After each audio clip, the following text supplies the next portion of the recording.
Assalamualaikum warahmatullahi wabarakatuh. Bismillahirrahmanirrahim. Alhamdulillahirabbil alamin. Allahumma shalli ala sayyidina Muhammad wa ala alihi wa ashabihi ajma'in. Anak-anakku, anak-anak juara semuanya, mari kita bersyukur kepada Allah atas segala nikmat yang telah diberikan kepada kita semua. Salah satu nikmatnya itu adalah kita bisa bersekolah. Kenapa begitu? Karena di luaran sana banyak anak-anak yang tidak bisa bersekolah. Bukan karena mereka tidak mau, tapi karena kondisi yang tidak memungkinkannya untuk bersekolah. Bisa karena ekonomi atau karena kondisi tempat tinggalnya. Oleh karena itu mari kita bersyukur kita bisa bersekolah. Baik, anak-anakku, ketika zaman sahabat, ya, jadi ini ada kisah, gitu ya. Ada kisah 4 orang pemuda, 2 adalah sahabat dan 2 adalah tabi'in. Apa itu sahabat? Sahabat adalah orang yang pernah bertemu dengan Rasulullah atau orang yang pernah hidup dengan sejaman dengan Rasulullah. Artinya ketika Rasulullah masih hidup, dia sudah ada dan beriman kepada Rasulullah, maka dialah sahabat. Karena ada orang banyak ya yang hidup atau melihat Rasulullah tapi tidak beriman. Itu bukan termasuk sahabat namanya. Nah, kalau tabi'in itu apa? Tabi'in itu adalah orang yang bertemu dengan sahabat. Nah, itu tabi'in. Nah, sahabat dan tabi'in adalah 2 generasi terbaik. Di samping, jadi Rasulullah pernah menyebutkan bahwa ada 4 generasi terbaik. Yaitu adalah generasiku pada zamanku ya, ketika zaman Rasulullah masih hidup. Kemudian zaman setelahnya, yaitu ke zaman para sahabat. Kemudian setelahnya, yaitu zaman para tabi'in ya. Artinya sahabatnya sahabat, tabi'in itu. Yang ketiga adalah setelahnya, yaitu zamannya tabi'ut tabi'in, itu adalah sahabatnya sahabat. Nah, jadi ada 4. Itu 4 generasi terbaik menurut Rasulullah. Jadi ada kisah, jadi 4 pemuda ini ya berkumpul di Ka'bah, di dekat Ka'bah. Dia adalah Mus'ab bin Zubair, Urwah bin Zubair, dan Abdullah bin Zubair, serta Abdullah bin Umar. Jadi ada 4 ya. Mus'ab bin Zubair, Urwah bin Zubair, Abdullah bin Zubair, dan Abdullah bin Umar. Ada 4 orang. 2 sahabat dan 2 tabi'in. Mereka ini saling bertanya satu sama lain dengan berkata, "Coba sebutkan angan-angan kalian." Maka satu persatu dari mereka menyebutkan yang paling diinginkannya. Abdullah bin Zubair berkata, "Aku ingin menjadi khalifah." Kemudian Urwah bin Zubair berkata, "Sedang aku ingin menjadi seorang ulama." Mus'ab bin Zubair tak mau kalah. Ia pun berkata, "Kalau aku ingin menjadi gubernur Irak, lalu mempersunting Aisyah binti Talha dan juga Sukainah binti Husain." Sedangkan Abdullah bin Umar mengatakan, "Yang aku inginkan adalah ampunan Allah Ta'ala." Walhasil, sejarah telah mencatat rekod perjalanan mereka. Ternyata mereka semuanya berhasil mencapai impian mereka. Abdullah bin Zubair pernah menjadi khalifah. Urwah bin Zubair terkenal sebagai satu dari 7 ulama Madinah. Mus'ab bin Zubair juga bisa menduduki jabatan tertinggi di provinsi Irak, serta mempersunting 2 gadis idamannya. Sedangkan untuk Abdullah bin Umar, keinginan beliau baru dapat dipastikan di alam sana, karena keinginan adalah mendapatkan ampunan Allah. Semoga Allah Ta'ala melimpahkan ampunannya ya kepada beliau seperti harapannya. Nah, kisah di atas itu menceritakan 4 sekawan yang merupakan generasi awal umat ini. Mereka masih berada di masa terbaik dari perjalanan sejarah Islam. 2 orang sahabat Nabi dan 2 tabi'in saling mengungkapkan angan-angan ke sesama mereka. Ternyata tidak ada salahnya kita berangan-angan dan bermimpi. Nah, mimpi yang kita bicarakan ini adalah bukan mimpi seperti mimpi ketika kita tidur ya, itu kan bunga tidur istilahnya ya, bukan. Karena kita bicara kenyataan di dunia gitu ya. Mimpi yang kita maksudkan adalah mimpi gitu ya. Mimpi ada yang mengatakan cita-cita gitu ya, ada yang mengatakan tujuan hidup, ada yang mengatakan visi, ada yang mengatakan harapan. Apapun namanya itu, yang pasti yang sekarang kita bicara adalah kita ingin menjadi apa ke depan, ingin menjadi seperti apa ke depan, gitu ya. Ingin sebagai apa ke depan. Nah, anak-anakku semuanya, selama mimpi itu masih dalam konteks cita-cita, ya, artinya tidak tidak ngawang-ngawang begitu gitu ya. Artinya saya ingin menjadi seorang Superman, itu mah bukan cita-cita namanya ya, itu mah mimpi. Bukan seperti itu, tapi memang jelas gitu ya, tidak keluar dari kodrat manusia ya. Jadi jelas ingin jadi dokter lah, ingin menjadi presiden, ingin jadi gubernur, ingin menjadi polisi, ingin menjadi tentara, itu masih wajar konteks gitu ya. Maka silahkan apapun itu mimpi kalian, walaupun menurut pandangan orang lain ini adalah sesuatu hal yang mustahil begitu. Nah, karena apa? Karena mimpi itu gratis. Semua orang bisa bermimpi menjadi apapun. Silahkan ya, seorang bebas untuk bercita-cita dan ingin membuat cita-cita terlaksana, silahkan ya. Kalau memang demikian, kalau setiap orang itu bisa bermimpi, mengapa masih ada orang yang takut untuk bermimpi? Nah, mengapa ya? Kenapa sih? Kenapa sih ada orang yang takut untuk menggantungkan cita-cita yang tinggi gitu ya? Kan pada ada yang tanya, apa cita-cita kamu? Saya mah biasa aja lah, nggak usah jadi apa-apa, mengalir saja. Kenapa ya? Padahal kan harusnya dia itu bisa menjawab, saya ingin menjadi presiden, saya ingin menjadi dosen, misalnya saya ingin menjadi seorang jenderal bintang 4, saya ingin menjadi hakim, saya ingin menjadi pengacara. Silahkan gitu ya. Karena itu boleh untuk siapapun mimpi itu.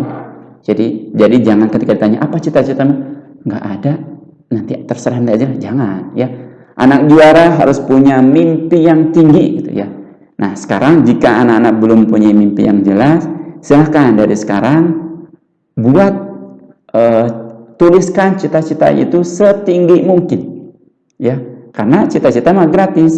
Jadi ada pepatah mengatakan, kalau cita-cita kita itu setinggi langit gitu ya, kalaupun tidak tercapai minimal setinggi awan jadinya. Nah, tapi kalau cita-cita kita itu setinggi atap rumah, ya kalau gagal ya rendah gitu ya. Nah, jadi bercita-citalah setinggi mungkin. Nah, tapi yang harus diingat, yang perlu diperhatikan adalah ketika kita punya cita-cita, maka harus fokus ya. Apa maksudnya fokus gimana? Jadi jelas, spesifik cita-citanya. Nah, contoh tadi ya, 4 sekawan di atas. Jadi 2 sahabat, 2 tabi'in itu dia jelas cita-citanya, kecuali emang yang satu yang global gitu ya. Siapa dia? Abdullah bin Umar, global ya. Nah, tujuan memfokuskan cita-cita adalah agar kita tahu jalan yang akan kita tempuh gitu ya, kursi yang akan kita duduki, dan cara apa yang akan kita kerjakan kalau cita-citanya jelas. Misal kalau kita bercita-cita jadi dokter, tentu nanti ketika udah SMP, SMA ya, karena dokter itu harus kuliah ya, maka kemungkinan besar inginnya harus SMA bukan SMK, karena dia ingin jadi seorang dokter, karena harus kuliah.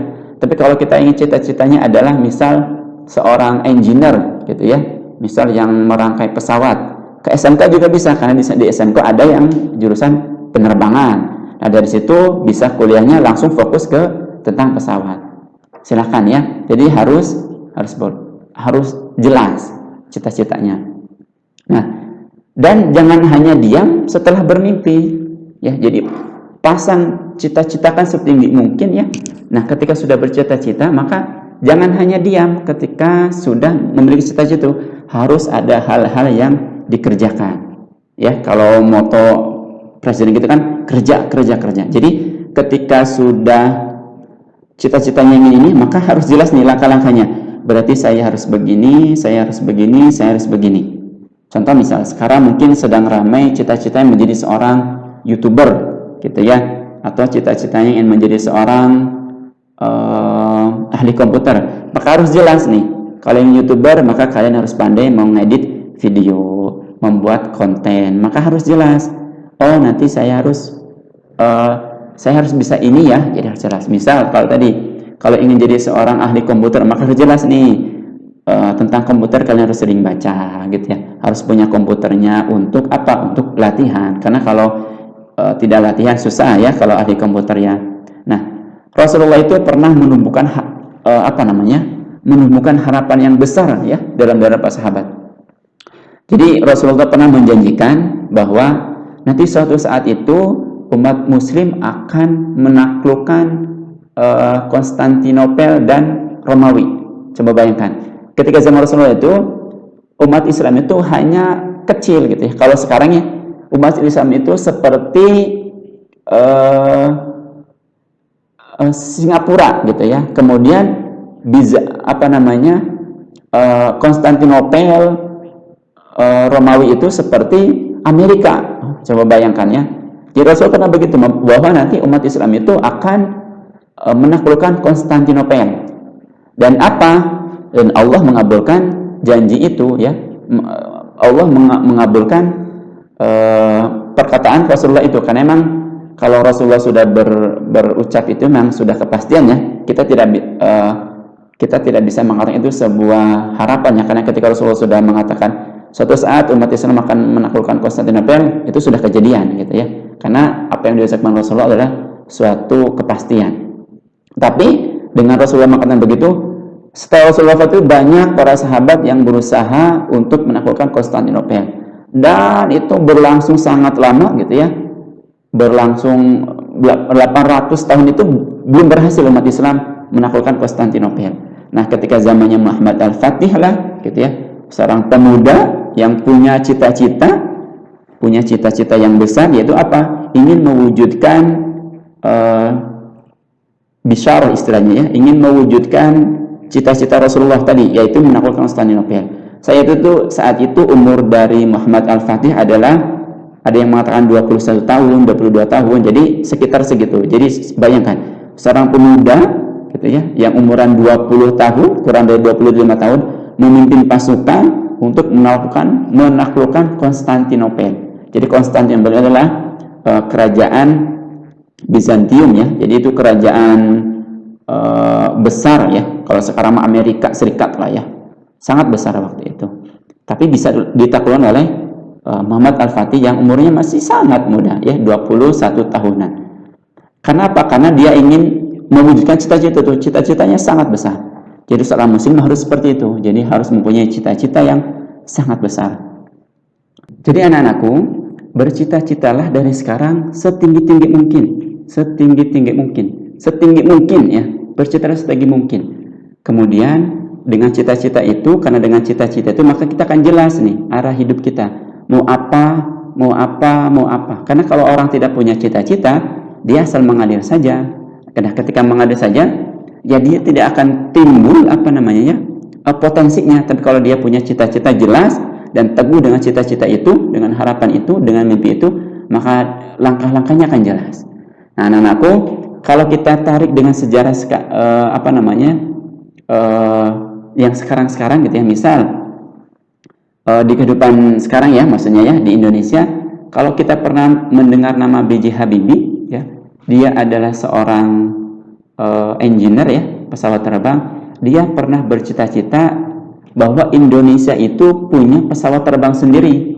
Karena apa? Karena selama ini pesawat terbang itu adalah yang bisa memproduksinya, yang bisa membuatnya adalah negara-negara besar seperti Amerika gitu ya, Prancis, Jerman.